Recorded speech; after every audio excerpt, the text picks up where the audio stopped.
नमस्कार सहकारी मित्रांनो, माझ्या यूट्यूब चॅनलला आपल्या सर्वांचे पुनश्च एकदा हार्दिक स्वागत आहे. आपण जर सरकारी कर्मचारी किंवा पेन्शनधारक किंवा कुठेही शासकीय सेवेत नोकरीला असा तर ही खास बातमी मी आपल्यासाठी घेऊन आलेलो आहे.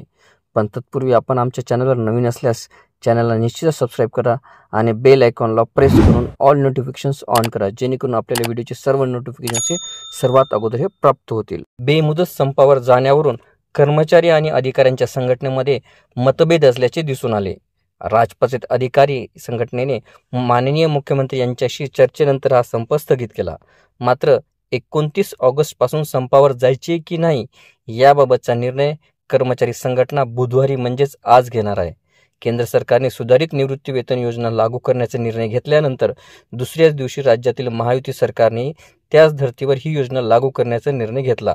या पार्श्वभूमीवर कर्मचारी अधिकारी संघटना 29 ऑगस्ट पासूनच्या संपावर ठाम राहणार का याबाबत कर्मचाऱ्यांमध्ये उत्सुकता आहे. मात्र माननीय मुख्यमंत्री हे आपल्या मागण्याबाबत सकारात्मक असल्याने सदरील संप हा 4 सप्टेंबरपर्यंत स्थगित केलेला आहे. राजपत्रित अधिकारी महासंघाचे नेते यांनी सांगितले की सरकारने विधिमंडळामध्ये आश्वासन दिले होते की निवृत्तीच्या शेवटच्या महिन्यात जे मूळ वेतन असेल त्याच्या 50% रक्कम ही निवृत्ती वेतन म्हणून दिली जाईल. या आश्वासनानुसारच निवृत्ती वेतन दिले जाईल अशी ग्वाही शिंदे यांनी दिली.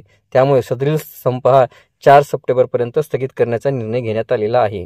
आपल्याला व्हिडिओ आवडले असल्यास चॅनलला नक्कीच लाईक, शेअर आणि कॉमेंट्स करायला विसरू नका. तसेच चॅनलला ऑल नोटिफिकेशन्स ऑन करून सबस्क्राईब करा, जेणेकरून व्हिडिओचे सर्व नोटिफिकेशन्स आपल्याला सर्वप्रथम मिळतील.